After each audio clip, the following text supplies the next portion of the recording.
एक ऐसा देश जहां परंपराएं गहरी हैं और बदलाव की लहरें अक्सर विवादों के बीच से गुजरती हैं। इराक, जहां हाल ही में संसद ने कुछ ऐसे कानून पारित किए हैं जिन्होंने न केवल राष्ट्रीय बल्कि अंतर्राष्ट्रीय स्तर पर भी बहस छेड़ दी है।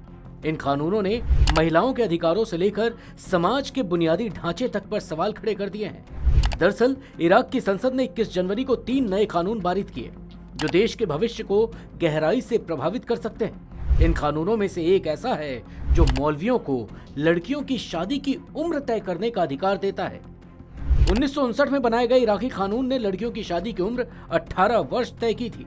ये प्रावधान महिलाओं के अधिकारों और उनकी सुरक्षा के लिए एक महत्वपूर्ण कदम था।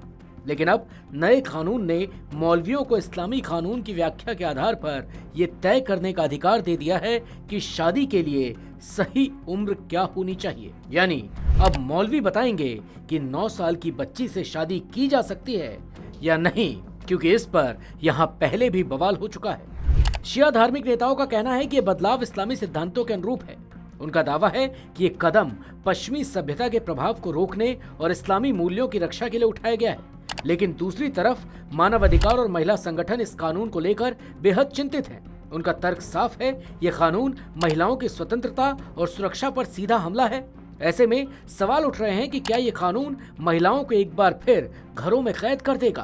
क्या ये उनके भविष्य के सपनों को खत्म कर देगा? ये सवाल हर उस व्यक्ति को परेशान कर रहे हैं जो समानता और स्वतंत्रता में विश्वास रखता है।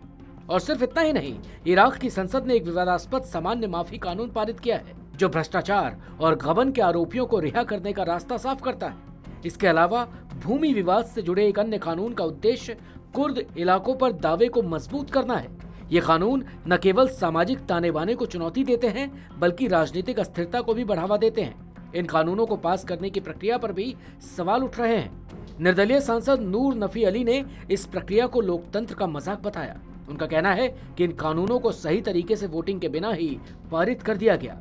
ऐसे में इराक का सामाजिक और राजनीतिक भविष्य एक बार फिर सवालों के घेरे में है। ये बहस अब केवल इराक तक सीमित नहीं है।